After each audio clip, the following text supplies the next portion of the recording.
அனைவருக்கும் வணக்கம். ரிஷபராசிக்காரர்களுக்கு மிகவும் வலுவாக தை மாதத்தில் ஜனவரி 14ஆம் தேதி முதல் பிப்ரவரி 12ஆம் தேதி வரை கிரகநிலைகளின் அமைப்பை ஆராய்ந்து பார்க்கும் போது ரிஷபராசிக்காரர்களுக்கு இந்த வேளையில் ஏற்படக்கூடிய அதிரடியான கிரக மாறுதல் என்பது நிச்சயமாக பணமழை கொட்டப்போவது உறுதி என்று சொல்லக்கூடிய வகையில் ரிஷபராசிக்காரர்களுக்கு எந்தெந்த நிகழ்வுகளை ஏற்படுத்தி கொடுக்கின்றன.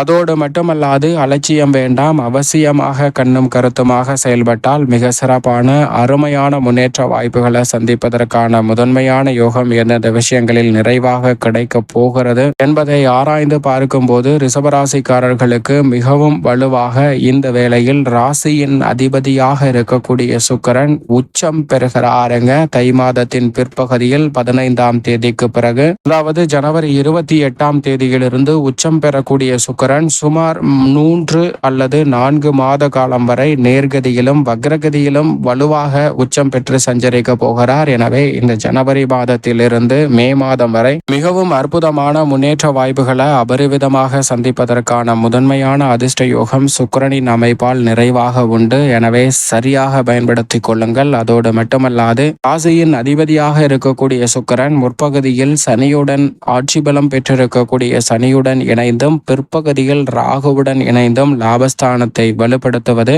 ரெட்டிப்பு நன்மையையும் அதிர்ஷ்ட யோகத்தையும் தடையில்லாமல் அள்ளி கொடுப்பதற்கான முதன்மையான வாய்ப்பை உறுதியாக ஏற்படுத்தி கொடுக்கிறது. எனவேதான் லாபஸ்தானத்தில் உச்சம் பெறக்கூடிய ராசியின் அதிபதியான சுக்கிரனின் அமைப்பால் இந்த தை மாதத்தில் உறுதியாக பணமழை கொட்டப்போவது உறுதி என்று சொல்லக்கூடிய வகையில் பல நல்ல பொருளாதார ரீதியான முன்னேற்றங்களை எளிமையாக சந்திக்கக்கூடிய வகையில் பல அற்புதமான வாய்ப்புகளை ராசியின் அதிபதியான சுக்கிரன் நிச்சயமாக உங்களுக்கு உருவாக்கி கொடுப்பார். அதிலும் குறிப்பாக கலைத்துறை, அரசியல் துறை சார்ந்த பணிகளில் உங்களுடைய திறமைக்கு நல்ல அங்கீகாரம் கிடைக்கும். வாய்ப்புகள் கிடைக்கவே இல்லை என்றாலும் கூட அந்த வாய்ப்புகளை புதிதாக உருவாக்கக்கூடிய அளவிற்கு மிக சிறப்பான நல்ல ஆற்றலை வலுவாகவும் நிறைவாகவும் ரிஷபராசிக்காரர்களுக்கு அள்ளி கொடுக்கிறாருங்க ராசியின் அதிபதியான சுக்கிரன். எனவே இந்த தருணத்தை சாதகமாக பயன்படுத்திக் கொள்ளுங்கள். மிக பெரிய அளவிலான அதிரடியான மாற்றம் உறுதியாக உங்களை வந்து சேர்வதற்கான முதன்மையான யோகம் நிறைவாக கிடைப்பதற்கான சாத்தியக்கூறுகள் உண்டு. அதோடு மட்டுமல்லாது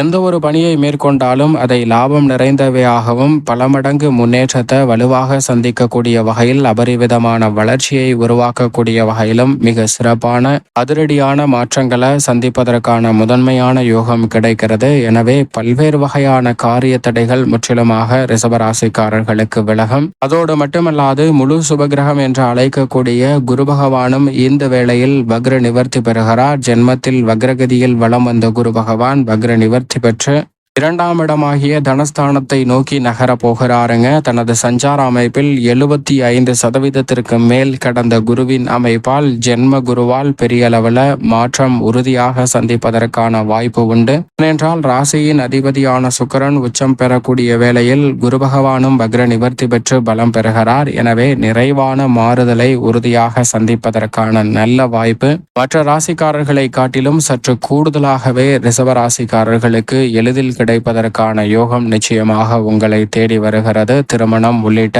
பல்வேறு வகையான சுப நிகழ்வுகள் தடையில்லாமல் கைகூடுவதோடு நினைத்த காரியங்களை கனகச்சிதமாக செய்து முடிக்கக்கூடிய நல்ல வலுவான ஆற்றலை முழு சுபகிரகமான குரு அள்ளி கொடுக்கிறாருங்க. ஏனென்றால் குரு பகவான் பொதுவாக ஜென்மத்தில் சஞ்சரிப்பது சாதகமற்ற அமைப்பு என்றாலும் கூட அவர் முற்பகுதியில் வக்ரகதியில் திரும்புவதற்கு முன்னதாக சஞ்சரிக்கக்கூடிய தருணம்தான் சற்று அதிக கவனத்துடன் இருக்க வேண்டும். ஆனால் இந்த தருணத்தில் நல்ல மாறுதலை உறுதியாக ஏற்படுத்தி கொடுப்பார். எனவே இந்த தை மாதத்தில் குருவின் அமைப்பால் பல்வேறு வகையான சுப விரயங்களை நிறைவாக சந்திப்பதோடு மட்டுமல்லாது பொருளாதார ரீதியான வளர்ச்சி பெறக்கூடிய வகையில் பணமழை கொட்டப்போவது உறுதி என்று சொல்லக்கூடிய வகையில் நல்ல பல வாய்ப்புகளும் சந்தர்ப்பங்களும் நிறைவாக ரிஷபராசிக்காரர்களை தேடி வருவதற்கான முதன்மையான யோகத்தை அள்ளி கொடுக்கிறாருங்க. கர்மஸ்தானமாகிய 10ஆம் இடத்தில் சனி ஆட்சி பலம் பெற்றிருக்கிறார். மிக விரைவில் அவர் லாபஸ்தானத்தில் நுழைய இருக்கிறார். அதே போன்று குரு பகவானும் மிக விரைவில் தனஸ்தானமாகிய 2 அமர போகிறாருங்க.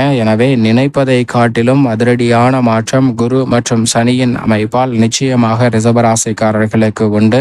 நிரந்தர வேலை வாய்ப்பை நோக்கி நகர்வதற்கான நல்ல பல சந்தர்ப்பத்தையும் அதிர்ஷ்ட யோகத்தையும் உறுதியாக அள்ளி கொடுக்கிறாருங்க சனி பகவான். சனி கர்மஸ்தானத்தில் ஆட்சி பலம் பெற்று இந்த மாதம் முழுவதும் வலம் வருவதால் எதிர்பார்ப்பதை காட்டிலும் உத்தியோகம் தொழில் ரீதியாக பல காரிய தடைகளை விலக்கி சிறப்பான வளர்ச்சியையும் முன்னேற்றத்தையும் உறுதியாக சந்திப்பதற்கான முதன்மையான யோகம் உங்களுக்கு கிடைக்கிறது. பல்வேறு வகையில புதிய ஒப்பந்தங்களை சிறப்பாக மேற்கொள்ள முடியும். அதோடு மட்டுமல்லாது லாபஸ்தானமாகிய 11ஆம் இடத்தில் ராகு நிலை கொண்டிருக்கிறாருங்க. ராகு மற்றும் கேது பூர்வ புண்ணிய ஸ்தானத்தில் சஞ்சரிக்கிறார். சனி ராகு கேது மற்றும் கேது அமைப்பை தவிர மற்ற கிரக நிலைகள் அனைத்திலும் மாற்றம் ஏற்படுகிறது. ஆனால் சனி ராகு கேது ஆகிய 3 கிரக நிலைகளும் மிக சாதகமான அமைப்பில் வலம் வருவது ரிஷபராசிக்காரர்களுக்கு நிச்சயமாக இரட்டிப்பு நன்மையை அள்ளி கொடுக்கிறது. ஏனென்றால் லாபஸ்தானத்தில் ராசியின் அதிபதியான சுக்கிரன் உச்சம் பெறும்போது அவரது நட்பு கிரகமான சுக்கிரனும் உடைய நட்பு கிரகமான ராகுவும் அங்கு நிலை கொண்டிருக்கிறார். எனவேதான் நட்பு கிரகங்களுடன் வலம் வரக்கூடிய ராசியின் அதிபதியான சுக்கிரனின் அமைப்பால் நிறைவான வளர்ச்சியையும் முன்னேற்றத்தையும் உறுதியாக சந்திப்பதற்கான யோகம் நிச்சயமாக உங்களை தேடி வரும் என்பதில் சந்தேகமே இல்லை. அதோடு மட்டுமல்லாது இந்த வேளையில் மிகவும் வலுவாக மங்களக்காரகன் பூமிக்காரகன் என்று அழைக்கக்கூடிய செவ்வாயும் தைரியஸ்தானத்தில் இருந்து வக்ரகதியில் பின்னோக்கி நகர்ந்து தனஸ்தானம் குடும்பஸ்தானத்திற்குள் நுழைகிறார். வக்ரகதியில் செவ்வாய் நகர்வது சற்று சாதகமற்ற அமைப்பு என்றாலும் கூட மிக பெரிய அளவில் சிரமங்களை ஏற்படுத்தக்கூடிய அமைப்பில் அவர் நுழையவில்லை. எனவே எதிர்பார்ப்பதை காட்டிலும் சில மாற்றம் உறுதியாக உங்களை தேடி வரும். ஆனால் செவ்வாய் வக்ரகதியில் இருப்பதால் அதிரடியாகவும் தடாலடியாகவும் சில பணிகளை செய்து முடிக்க முடியாத சூழல் ஏற்படலாம். மந்தமான நிலை நிலவினாலும் கூட அவை கனக்கச்சிதமாக செய்வதற்கான சாத்தியக்கூறுகள் உண்டு. எனவே பொறுமையுடன் அனைத்து விதமான பணிகளையும் எதிர்கொண்டால் உறுதியாக பல நல்ல முன்னேற்றம் உங்களை தேடி வரும் என்பதில் சந்தேகமே இல்லை. அதோடு மட்டுமல்லாது இந்த வேளையில் மிகவும் அபரிவிதமான மாற்றத்தை வலுவாக அள்ளி கொடுக்கக்கூடிய அமைப்பில் முதன்மை கிரகமும் உஷ்ண கிரகமுமான சூரியன் வலம் வருகிறாருங்க. சூரியன் 9ஆம் இடத்தில் இந்த தை மாதம் முழுவதும் ரிஷபராசிக்காரர்களுக்கு வலம் வருகிறார். அஷ்டமஸ்தானத்தை விட்டு முழுமையாக விலகி பாகியஸ்தானமாகிய 9ஆம் இடத்தில் சூரியன் அலங்கரிக்கக்கூடிய இந்த வேளையில் மிக பெரிய அளவிலான அலைச்சல், சிரமம், ஆரோக்கிய தொல்லை உள்ளிட்ட பல சிரமங்கள் விலகுவதோடு எந்த காரியத்தை கையில் எடுத்தாலும் தடையில்லாமல் செய்து முடிப்பதற்கான நல்ல வாய்ப்பை முதன்மை கிரகமான சூரியன் அள்ளி கொடுக்கிறார். அது மட்டுமல்லாது வித்யாகாரகராக இருக்கக்கூடிய புதன் 8, 9 மற்றும் 10 ஆகிய இடங்களில் வலம் வர போகிறார். தை 5ஆம் தேதியிலிருந்து 9ஆம் இடத்திற்குள் நுழைகிறார். எனவே வித்யாகாரகரான புதன் ராசியின் அதிபதியான சுக்கிரனுக்கு நட்பு கிரகமாக பார்க்கப்படுகிறார். அவர் சாதகமான அமைப்பிற்கு மாறுவது இந்த தை மாதத்தில் பல சிரமங்களை விலக்கி முன்னேற்றத்தை உறுதியாக சந்திப்பதற்கான முதன்மையான யோகத்தை அள்ளி கொடுக்கிறது என்பதில் சந்தேகமே இல்லை. சந்திரன் 12 இடங்களிலும் மாறி மாறி வலம் வர போகிறார்.